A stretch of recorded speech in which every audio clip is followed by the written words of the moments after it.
Hi, everyone. We are going to get started in just a moment. We're going to let the room populate.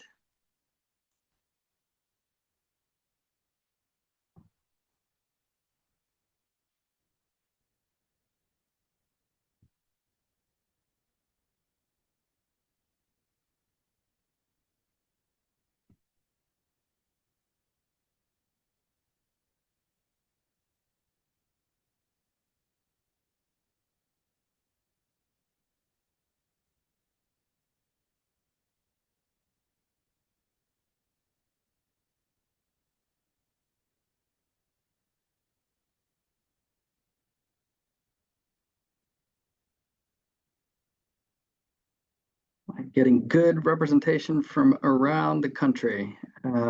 Welcome, everybody. We're going to get started in just a moment here. Thank you for joining.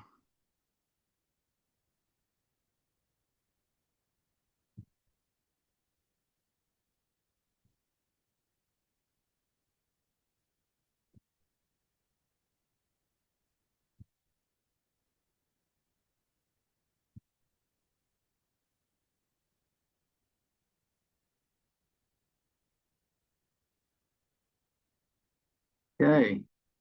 Well, why don't we begin? Good afternoon, everybody, and welcome. Thank you for making time to join today's webinar, which is part of the National Trust Forum webinar series. My name is Shaw Sprague. I'm the Vice President of Government Relations for the National Trust. And for the next hour, we will be providing a federal policy update and what we might expect in the coming weeks and months at the federal level. If you haven't joined us previously, Preservation Leadership Forum is the professional membership program of the National Trust, and this webinar series would not be possible without our forum members. So for those members that are on the webinar, thank you. We appreciate your support.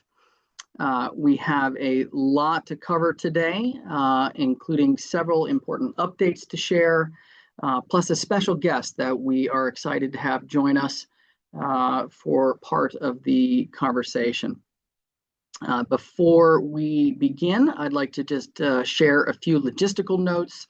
We will take audience questions during the Q&A portion of the webinar. You submit your questions at any time using the Q&A function, which is directed to the panelists. You're also welcome to use the chat to communicate with other participants. Closed captioning is available and can be turned on or off through the controls at the bottom of your Zoom window. And after the webinar, we will be sending out a recording to everyone who has registered. And you can also find these recordings for all forum webinars on our YouTube channel.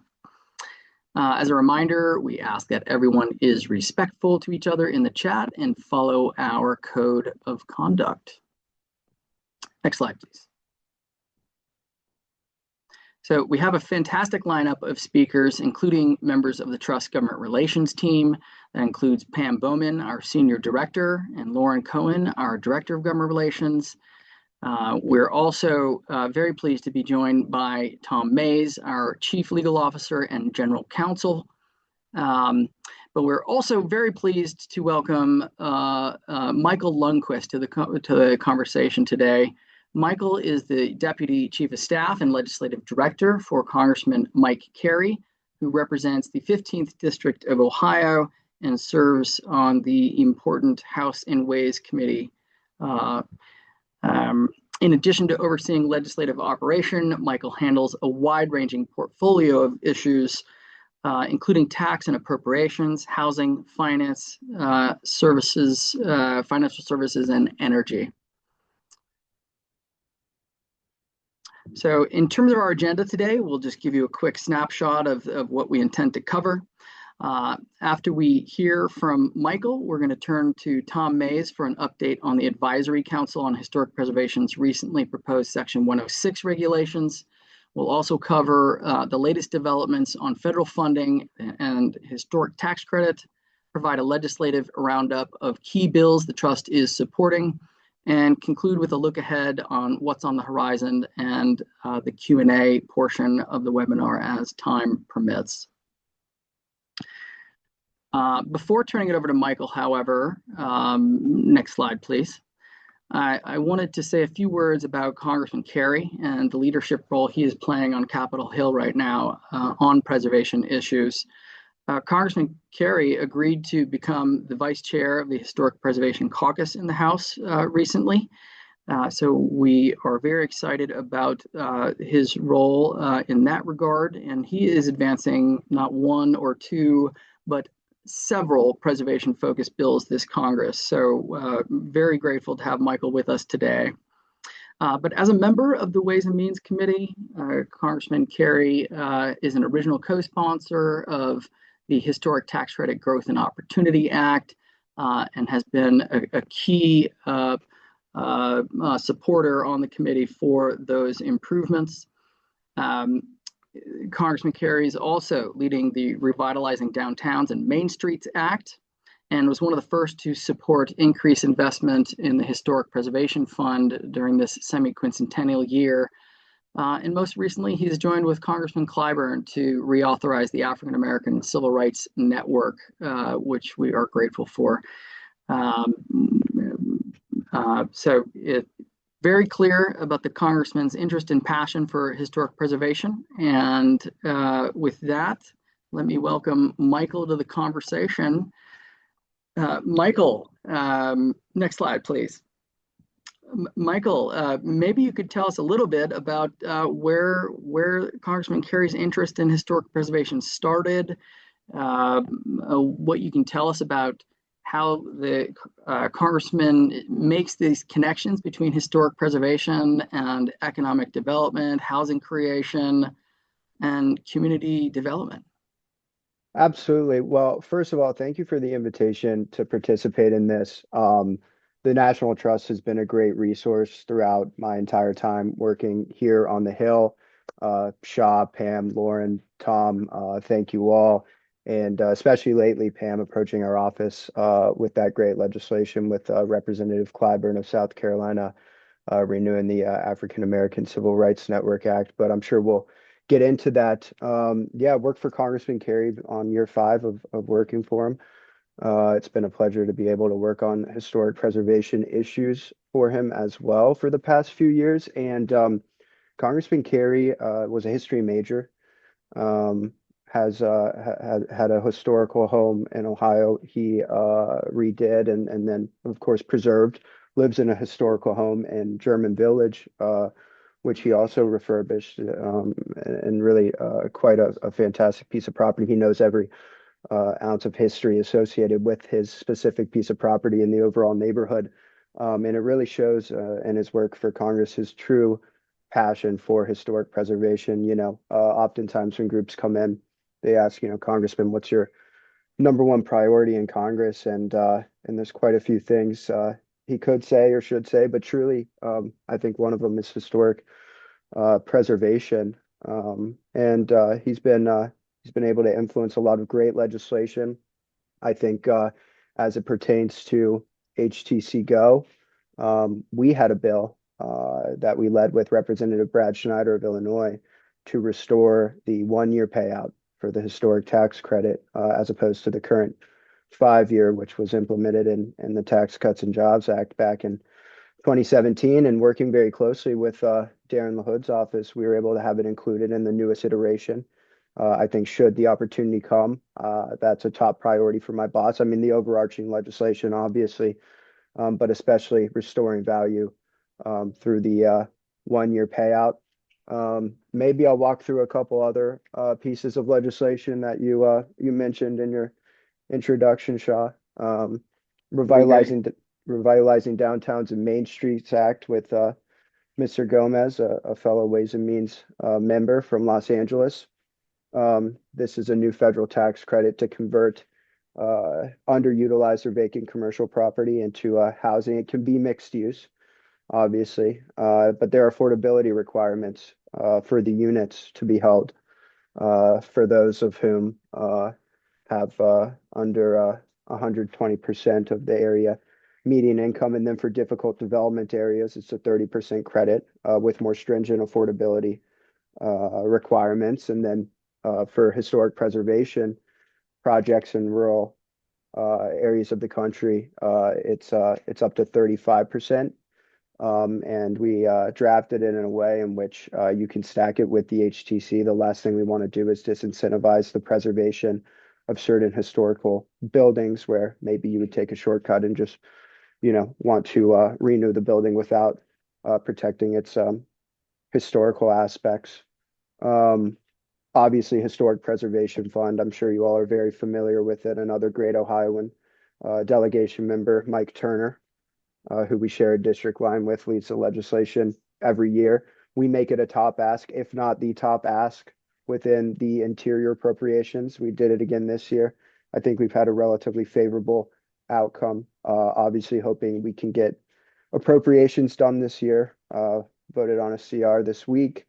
We will see how that plays out, but the House version goes through December 4th. But regardless, something that my boss continues to advocate for every year in appropriations and make a top ask. Um, and then the African American Civil Rights Network, which I mentioned, Pam very graciously approached our office. She knew my boss's interest. There is a lot of historical significance in the civil rights movement in Columbus, Ohio, and around the district. I think we're working with our Senate counterparts to see if we can have some deliverables and appropriations for the program, which would be great, especially during America's 250th. Um, and then as well, just renewing the program. We've had very positive meetings with both majority and minority Natural Resources Committee staff. I know there's been some recent developments. It was addressed in a legislative hearing yesterday, and the Park Service deferred to Congress. And uh, so hopefully it's something we can get through committee, and Mr. Westerman, the chairman of Net Resources, goes through regular order for everything. So we'll do our best to get it on the markup calendar, hopefully in September, and have it on suspension. As it previously passed by voice vote in both the House and Senate and was passed by or signed into law by President Trump, unfortunately expired at the end of 25. But obviously, there's a litany of pieces of legislation we're working on. Sometimes you don't get the overarching legislation, but if you can even get pieces and parts, it can really move the needle. And lastly, I'll just say, the value in a lot of this is hearing from you all and what you're seeing on the ground. And I think there's a lot of value in having these webinars, having these meetings, and we really want to be a resource for you all in your work. Thank you, Michael. And certainly the Congressman is covering a lot of ground and a lot of different committees in his in the legislation he's supporting. We really appreciate that, and appreciate his forward look around housing and office to housing conversion and putting preservation sort of on the forefront of the policy developments in that regard too. That we think will be really helpful. So thank you for that leadership. Um, yeah, I think one of the things that we would love to hear a little bit more from you is how historic preservation has enjoyed bipartisan support for many years, and just interested to hear your thoughts about how preservation as an issue has helped, continues to bring Republicans and Democrats together, even in a difficult political environment. Maybe you can speak to those collaborations and how some of this work transcends some of the politics of the day. Yeah, absolutely. No, that's a great question, Shah. Well, first off, Congressman Kerry is one of the most bipartisan members of Congress. He has a Civility and Respect caucus with a fellow congresswoman out of the city. We split the city of Columbus with Joyce Beatty. So it's always something that has been important in his work here. And it especially shows in the preservation space. When you go to these events, I mean, it's evidenced by the caucus membership, obviously, in the chairs and the vice chairs. And I think we work very well together. It's really one of the gray areas where there is a lot of bipartisan work. HTC Go is fantastic evidences of that as well. It of course is a very partisan environment, especially considering we are in an election year. Um, but regardless, I do see a pathway for bipartisan work, whether it's on Ways and Means, where we really have great membership on both sides of the dais who work well together, and I think are very business oriented and understand. It's probably one of the most bipartisan committees itself. But let's say, depending upon how the election turns out and who's in the majority in either chamber, we would love to work on longstanding bipartisan tax issues in a year-end deal. And so when you look at some of the improvements we can make to HTC Go, I think that would be a fantastic opportunity to make a big bipartisan push. Um, some other items, could be cost prohibitive if they're looking at maybe, lower cost technical bipartisan provisions. But regardless, we're going to make it a top priority should we all come to the table and negotiate something for year end. We certainly appreciate the commitment and the push, no matter what the lame duck legislative environment looks like. Question for our audience members who don't always meet with congressional offices, but wondering if you might offer some words of advice and encouragement about, what's persuasive in your mind when it comes to meeting with constituents. What kinds of stories, examples, or data do you like to see conveyed in those meetings, and any thoughts for our audience for upcoming advocacy work? Yeah, absolutely. For those of you who haven't been to the Hill, I highly encourage you to do it. It's very interesting just how it's impressive how accessible the member, but also the staff are. So highly encourage you to make a trip at some point. But I mean, I take a lot of meetings, some better than others. I would say district nexus is probably the most important aspect when you're meeting in the House, state nexus. When you're meeting in the Senate, historic preservation touches every single district in the country. So that shouldn't be too problematic. I think economic impact of some of these projects that have been done in certain members' districts or states, and pointing to the just how valuable those dollars are coming from the federal government, the tax credits, and otherwise the preservation fund and the rate of return. Um, and then I think following up with staff, getting to know the staff. Oftentimes members, while they won't necessarily defer to the staff are the ones fielding the meetings. They're going to the briefings. They're going to the events, maybe on the congressman's behalf. But it can really go a long way in influencing a decision. Obviously, it's always up to the member to have final say. But I think if you can foster a solid relationship with the staff of the district that you live in, it's extremely beneficial, and get to know even district staff, right? Have them out to some of the projects that have been done in the district, have the member out, have them meet the developers and see the impressive work that you all do. And there's constant coordination between the district and DC, so that can influence policy as well. That, that's fantastic advice, and thank you for noting just how accessible staff are and willing to hear from constituents back home.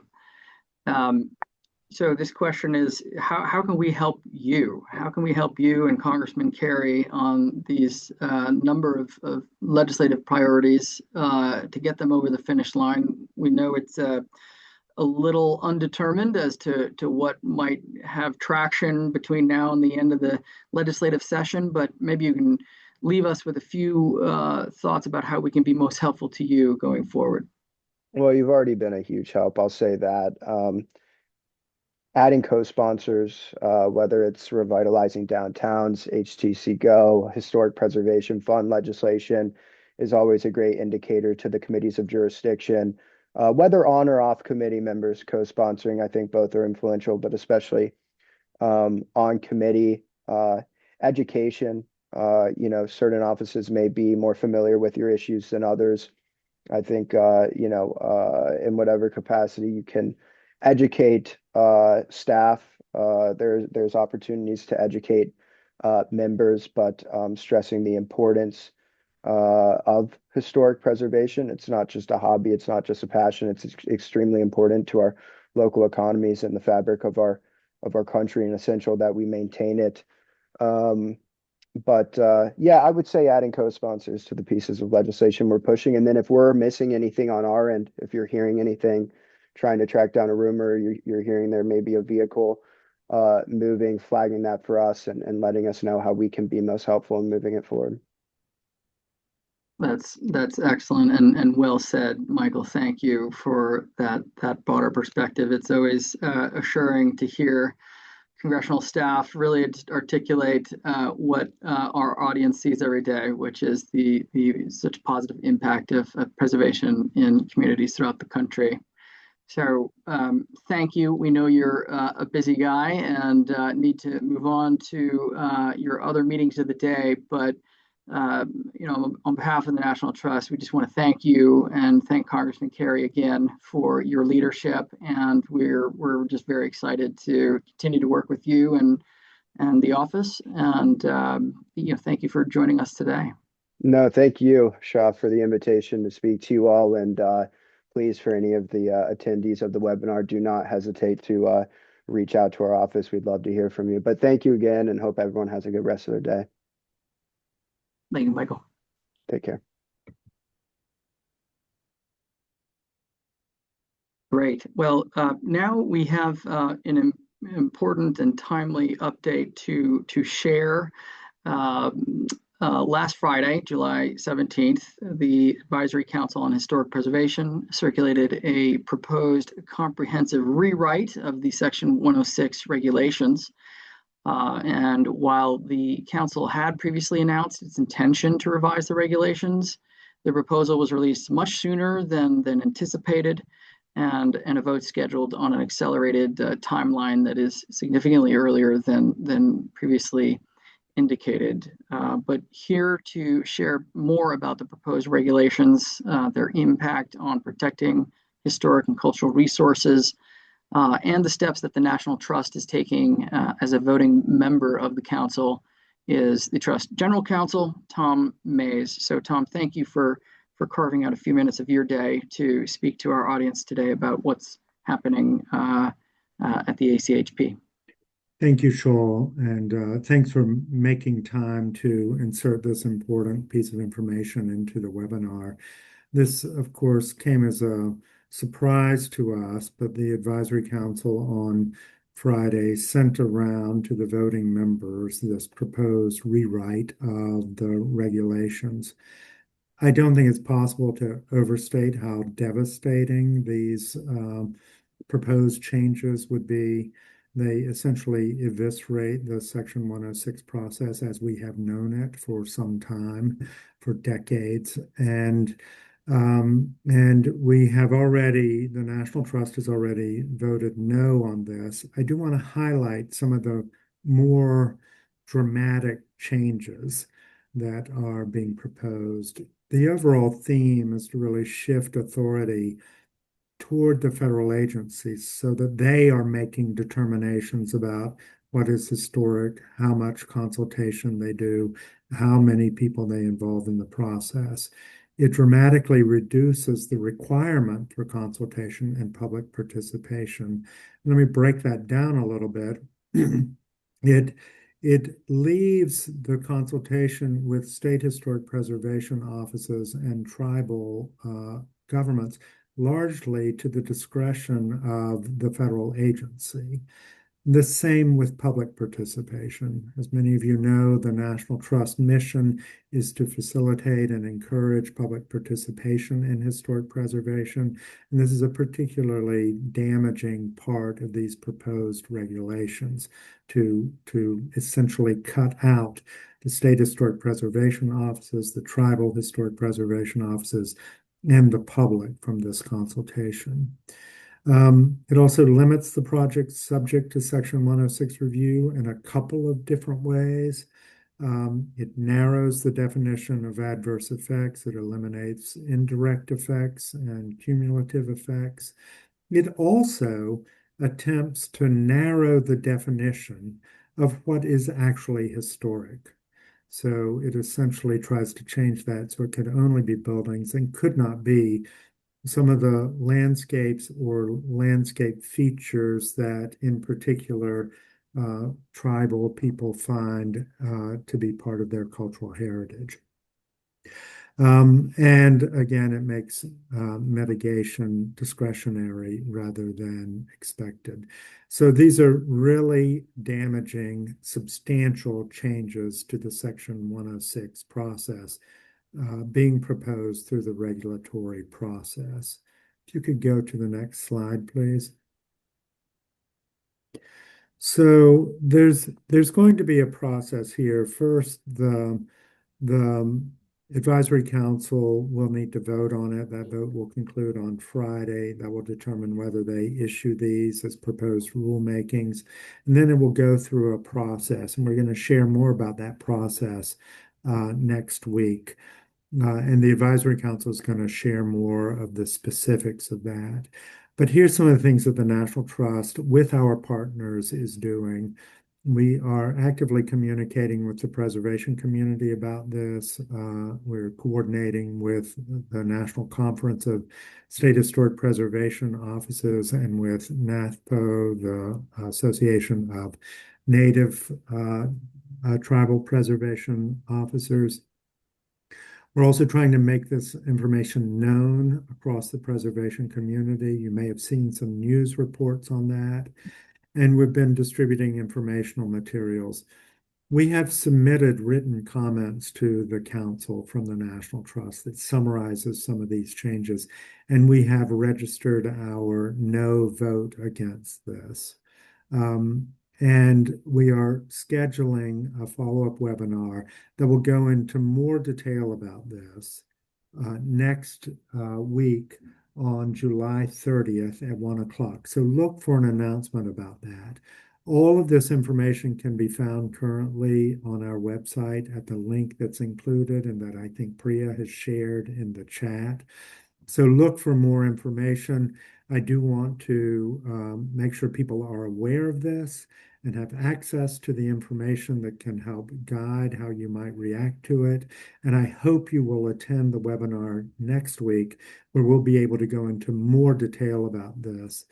And Shaul, thank you for making time in this webinar so that we could bring this to everyone's attention.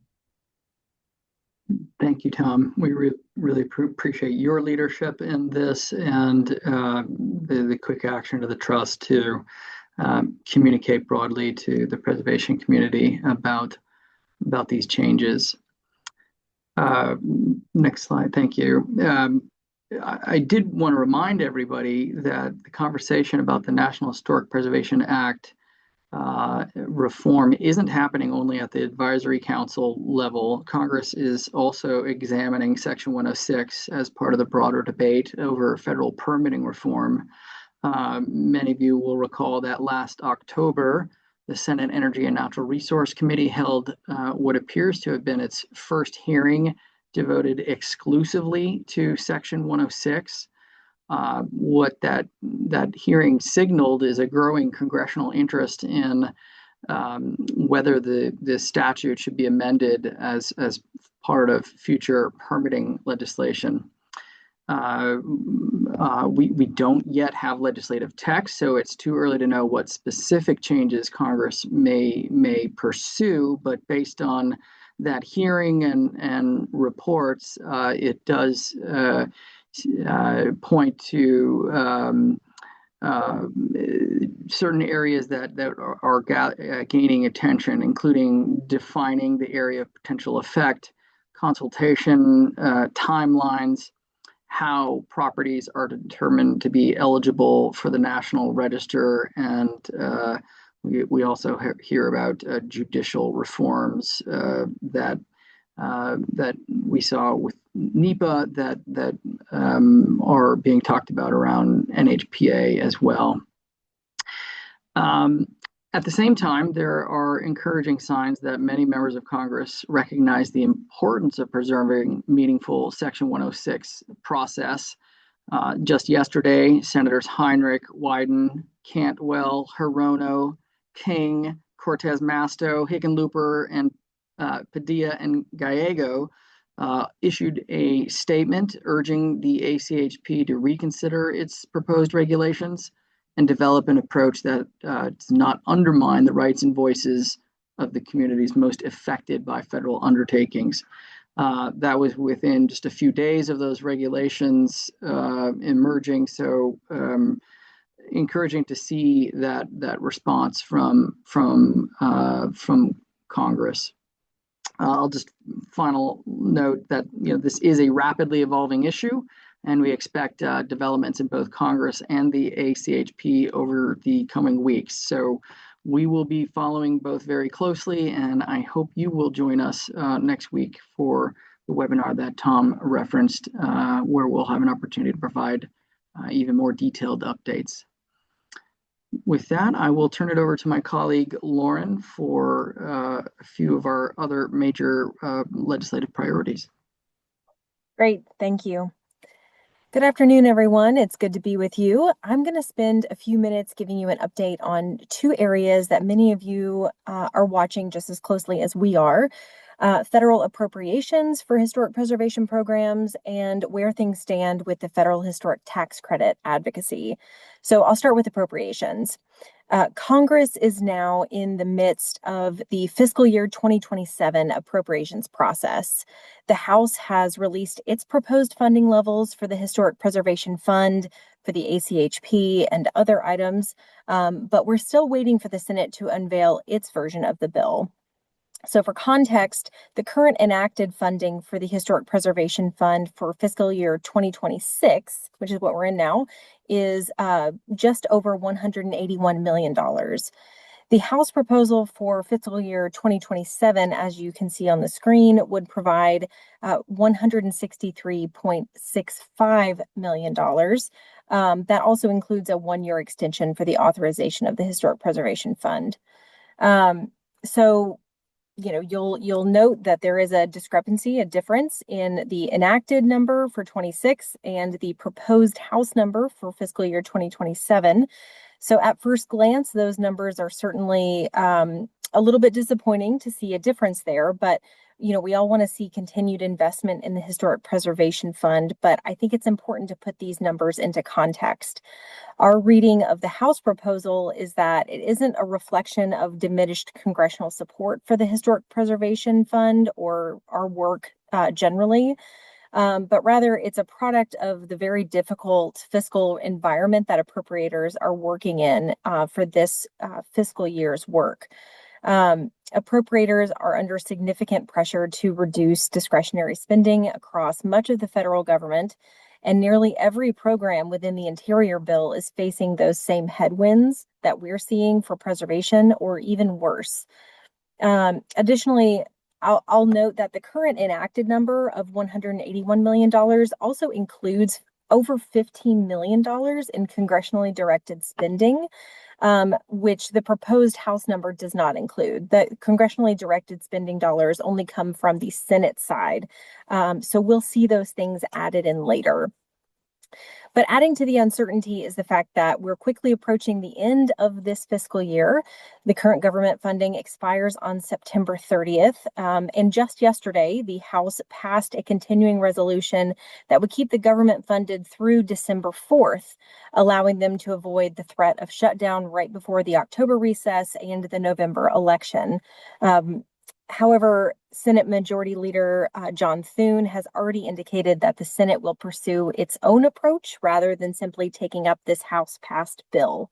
So at the moment, there's still considerable uncertainty about exactly how Congress will avoid a shutdown or brinksmanship, and how the process will intersect with negotiations over fiscal year 2027 appropriations. Like I said, the Senate has yet to release its Interior bill, but once it does, there will still be negotiations before Congress reaches its final funding agreement. So While the House numbers are an important marker, they are nowhere near the final word for what we're going to see for fiscal year 2027 funding. So there's still a lot of meaningful work to do. And the same is true for the historic tax credit, where our focus right now is on building support before Congress takes up its next major tax package. The historic tax credit continues to enjoy broad bipartisan support, as we've already heard in this webinar, and we've seen encouraging momentum over the past several months. This summer, in fact, we've seen a steady increase in bipartisan bicameral co-sponsorship for the Historic Tax Credit Growth and Opportunity Act. New senators to sign on as co-sponsors just since last month in June include several more, and that includes Senator Shelley Moore Capito of West Virginia, Senator Angela Alsobrooks of Maryland, Senator Jim Justice of West Virginia, and Senator Sheldon Whitehouse of Rhode Island. So if you are from West Virginia, Maryland, or Rhode Island, great job on your advocacy, getting your senators signed on for their support for the Historic Tax Credit Growth and Opportunity Act. So that's a really encouraging sign because it demonstrates that support for strengthening the credit continues to grow in both chambers and on both sides of the aisle. At the same time, we're also being realistic about the legislative landscape. Right now, Congress is unlikely to move a standalone historic tax credit bill, so instead, our focus is on positioning HTC Go for inclusion in the next major tax package, whether that's another reconciliation bill, which would be solely Republican-led and crafted, or a broader, more bipartisan tax measure. Exactly what the legislative vehicle looks like and when it emerges will likely become much clearer after the November elections. The outcome of those elections will shape not only the makeup of Congress, but also the legislative priorities heading into the next session of Congress when it convenes in January of next year. In the meantime, our strategy is very straightforward. Continue building bipartisan support so that when Congress turns to tax legislation, the historic tax credit is well positioned to be part of that conversation. The more members of Congress hear those success stories from their own states and districts, the stronger our position becomes when tax negotiations begin. And I will stop there and pass it to my colleague, Pam Bowman. Thank you, Lauren, and hi, everyone. We appreciate you joining us this afternoon. For the next 10 minutes, you're going to hear brief summaries of 9 preservation topics, and we have limited time today, so these will not be covered in depth. Instead, a series of links are going to be added to the chat for places where you can find more information, and we'll be sharing those resources with all of you following the presentation. And before I begin, I just want to say a very big thank you to all of you who are engaged with these efforts. Your voice has really mattered, and your advocacy on behalf of these historic places and programs is critical to their preservation and continued success. I'll start first with Bears Ears. On July 13th, President Trump issued a new proclamation to once again dramatically reduce the boundaries of Bears Ears National Monument. The Bears Ears cultural landscape in southeast Utah includes archaeological sites, cliff dwellings, petroglyphs, and ancient roads that tell the stories of diverse people over the course of 12,000 years, and it's one of the most significant cultural landscapes on the continent. This action would eliminate more than 90% of the monument, a reduction even larger than the 2017 proclamation. It removes protections for more than 1 million acres and leaves thousands of extraordinary sites vulnerable to looting and vandalism while opening up formerly protected land to mining, oil and gas drilling, and infrastructure development. The proclamation also terminates the Bears Ears Commission comprised of tribal nations that have helped guide stewardship efforts at the monument. The links we're sharing in the chat provide a history of the Bears Ears National Monument and preservation efforts by tribes, organizations, and communities. And the National Trust will be working to oppose this revocation in collaboration with our coalition of partners, and we'll be sharing updates on that effort in the near future. Another culturally significant landscape facing considerable threat is the Greater Chaco cultural landscape, and this situation is particularly time sensitive, and we need to make our voices heard. This landscape includes Chaco Canyon in New Mexico, which was designated as the Chaco Culture National Historical Park and as a UNESCO World Heritage Site. The landscape has been sustained by Pueblo people for over a millennium and remains an ancestral homeland and place of ongoing cultural and ceremonial importance for multiple tribal nations.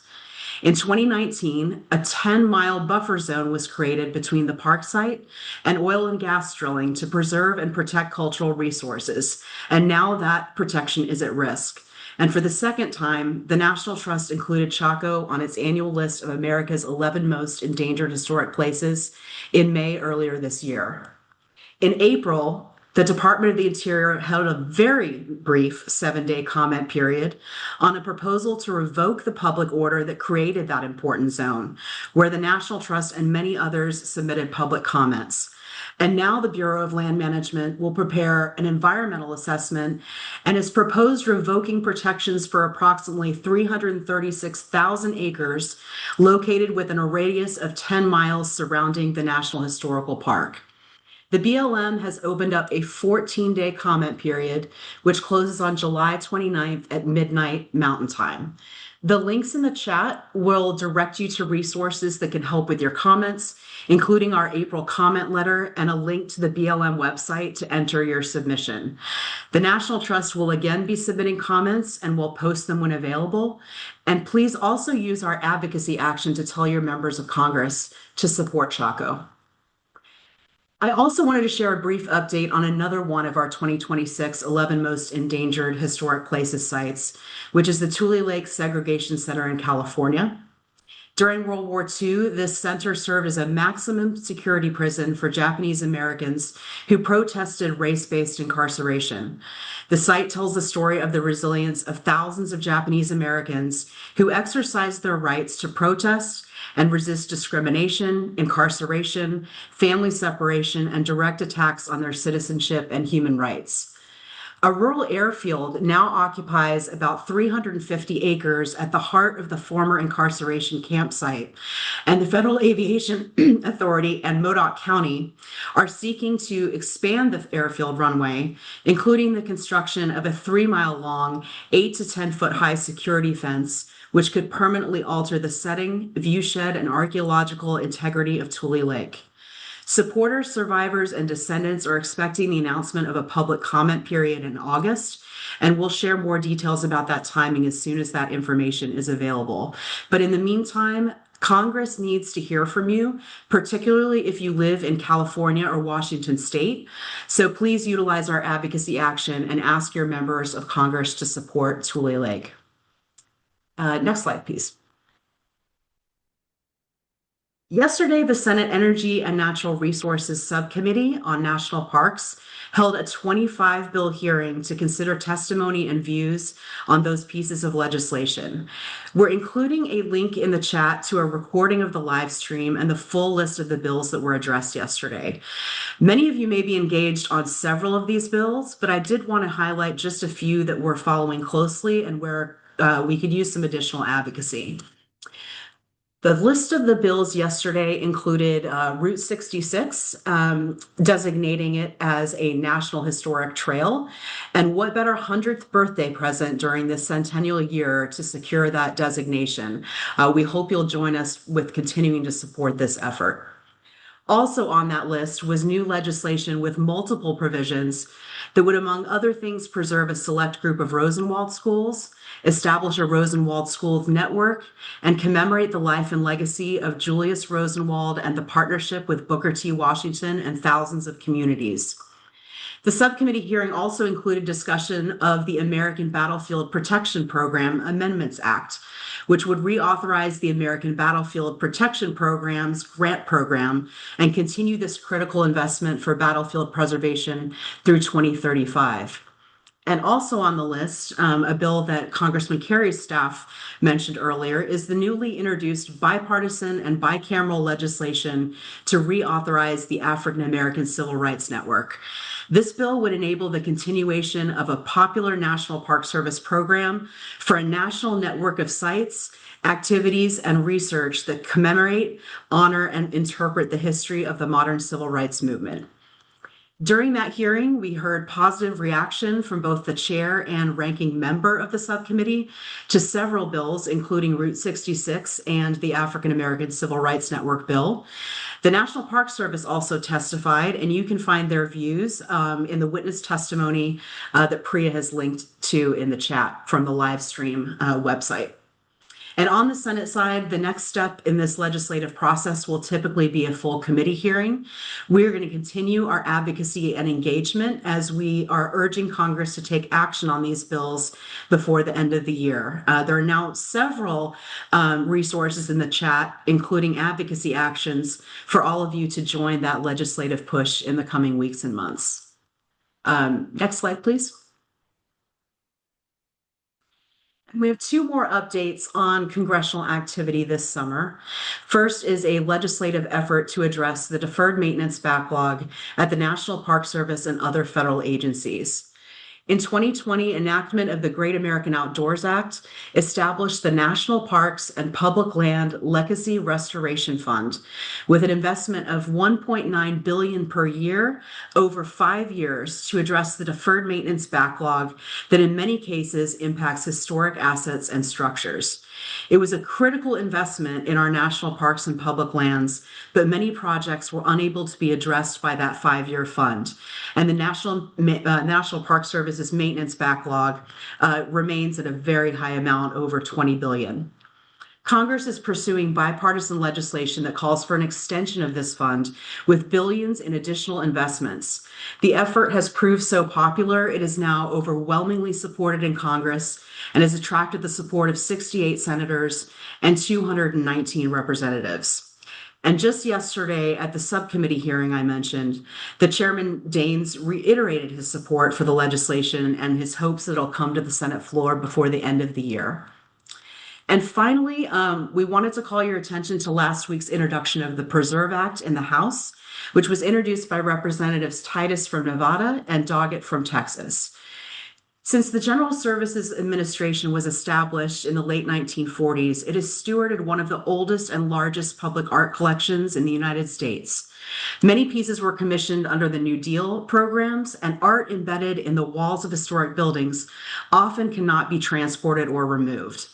The bill would require the GSA to, among other things, convene a committee of experts to develop a plan to preserve that publicly commissioned artwork for any buildings included in the federal building disposal process.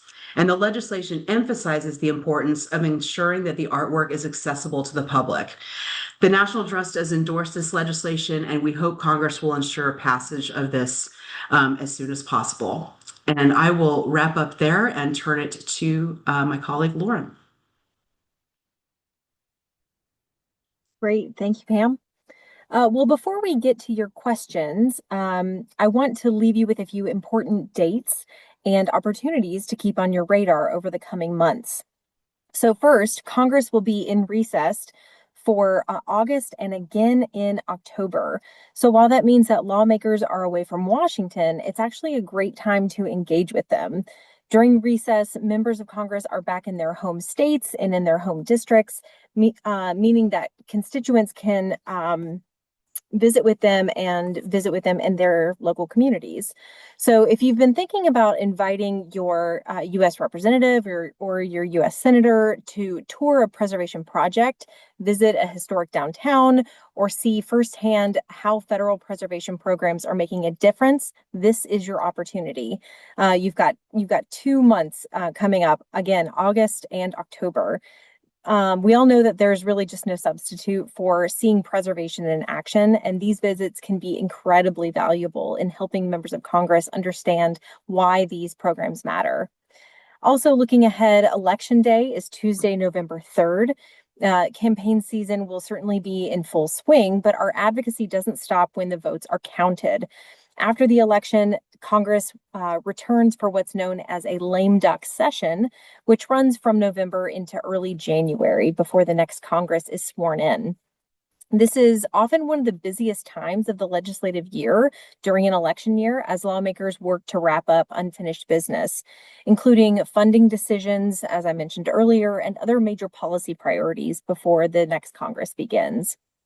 We'll be keeping a close eye on developments and sharing opportunities for you to weigh in when your voice can make the greatest impact. So be on the lookout for that and make sure you're signed up for our emails. Also, I want to share as well that I hope you'll all join us in some capacity for the National Preservation Summit, which is September 22nd through 24th in Washington, D.C. The summit will also be live streamed, making it easy to participate from wherever you are. So just going through the 3 days of the summit, we'll kick things off on Tuesday evening with our welcome reception and the National Trust's annual Preservation Awards at the Washington National Cathedral. This will be a chance to celebrate extraordinary preservation achievements from across the country. On Wednesday, we'll spend the day back at the National Cathedral exploring how historic places are helping communities tackle today's biggest challenges.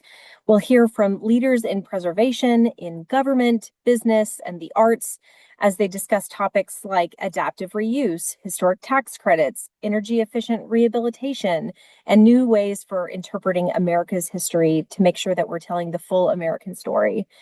Then on Thursday, we'll take that wonderful conversation and everything we've talked about today and go to Capitol Hill for an advocacy day.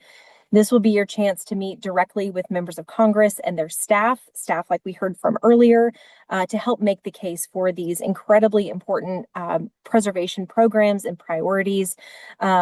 So registration for the summit will open soon. I believe a link is being dropped in the chat where you can learn more about it. So keep an eye out for that.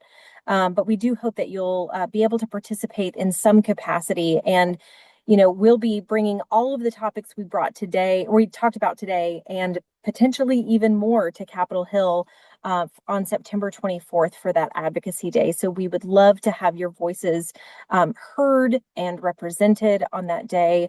But also we want to make sure that you're connecting with your members of Congress throughout the year. This is about building relationships with those who have been elected to represent you and with their staff. Oftentimes, staff offer excellent connections to what's going on in the office and back home in the district.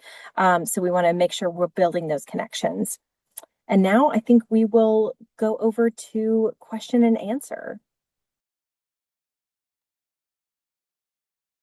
Great. Thank you, Lauren. We have a number of questions coming in. I am not sure how long we have our general counsel on, so I'd like to focus questions directed primarily to him. One question, Tom. Was information shared with the trust as to the authorship of the proposed regulatory changes? We don't know who actually wrote the proposed changes, but I did press that question on the acting chair this morning, and he answered it by saying that the changes came from him. Thank you for that. A follow-up question. How might the ACHP vote influence the type of changes that Congress might look to enact as part of their reform efforts? And before I turn that over to you, Tom, I would just note that Senator Heinrich, in commenting to press today, noted that it has not been helpful to have the ACHP regulations introduced for those negotiating the congressional package. It complicates that. But I think there is some question as to whether Congress will look to these regulations for thoughts and ideas. I think that's entirely possible. But Tom, do you want to respond to that yourself? Well, Sean, I was going to push the question back to you, and I think you've already answered it. But I'll add this point. Congressman Heinrich also emphasized that that throwing the baby out with the bathwater is not the way to do this, that consultation is still important, and trying to eliminate the consultation with the state historic preservation officers and the tribal historic preservation officers is going too far.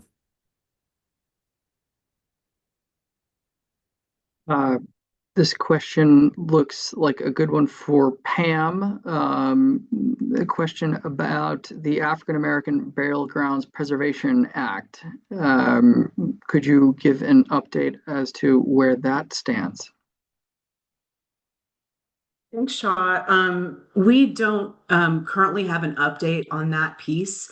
As many of you know, there's been ups and downs with some of the appropriations levels for these programs, and there's an effort to try to reinstate that program and get that appropriation. And that did not happen during this cycle. It certainly continues to be a priority for our organization and others, and it's something we'll be sharing more information as soon as we know what the next step is from our congressional champions. Thank you, Pam.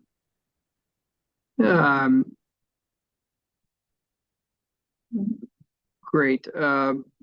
Question about looking beyond the current legislative session. What trends do you think will continue shaping preservation policy over the next year? I might just jump in before turning over to colleagues that what we recently saw Congress enact housing legislation, a broadly supported housing package that was largely focused on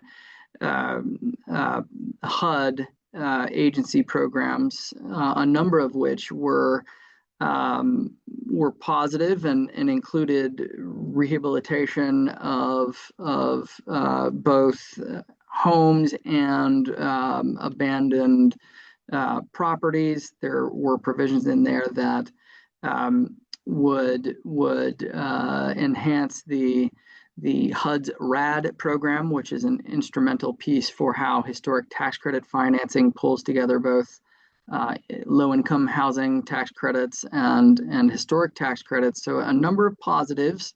But I suspect that once we see that housing bill implemented, that there will be follow-on interest in housing. So that certainly, I think, will continue, just given the broad bipartisan focus on that going forward. That's one piece. Perhaps my colleagues have other points they want to make. Yeah, I mean, I just wanted to add how motivating and accurate Michael's comments were at the top of this webinar about just how bipartisan some of these issues are on Capitol Hill, and how much support we've generated for legislation and other efforts on both sides of the aisle. This has been true for a very long time. We've had a lot of bright spots right now with new members of Congress joining in support of legislation and some of the other national trust priorities. And we can see by these bills advancing through committee and attracting the support that historic preservation really is popular. It's important to people in every state and district across the country. And really, it's based on all of the work you all are doing to advocate for these important places. And thank you for all the collaboration for these projects we've discussed today. Yeah, I absolutely agree, Pam. We hear time and again that historic preservation is this bright spot of bipartisanship in an environment that is increasingly not feeling bipartisan. I think a lot of news headlines and things that we're reading and all consuming speak to a lot of partisanship, but historic preservation really is an outlier there. And we're seeing freshman members of Congress, those who are kind of in their first term, becoming interested and becoming champions. And but we're also seeing some, members of Congress and senators who have been in for a while, who are first-time co-sponsors on pieces of legislation like HTC Go that have been around for a while. So, our message is permeating in, I think, a really fresh and important way. And so I want to encourage all of you who, I'm seeing so many people in the chat that I have personally have done advocacy visits with, and just encourage you to continue to do those visits, virtual visits, site visits, coming to Washington. It all really matters. It all stacks up. Right. Well, thank you. We're going to have to conclude our Q&A section here. There are a few remaining slides we wanted to focus on, but the government relations team will be doing another webinar in September on advocacy priorities ahead of the September 24th Advocacy Day. So be sure to jump on that, whether you're coming to the summit or not. It's an opportunity to hear again about the key priorities that we'll be talking about that day, and another opportunity for Q&A. So here we just wanted to flag the upcoming webinars. In a couple days, we'll do Mapping Heritage, Tech Tools for Preservation Planning in partnership with the American Planning Association. As Tom flagged earlier, the Section 106 Regulations Under Threat webinar at 1 o'clock on July 30th. And in August, Implementing Heritage-Informed Decarbonization Policies. And you can find all this information at savingplaces.org, upcoming webinars. Next slide, please. And also, save the date, October 19th. Our legal department will again be hosting the National Preservation Law Conference, which will also be online, but a very interesting and in-depth look at preservation law and legal advocacy. So mark your calendars for that. I see that we are over time. We want to thank you all again for joining today and engaging, and we look forward to working with you all going forward. Thank you for joining today. Hope to see you all soon.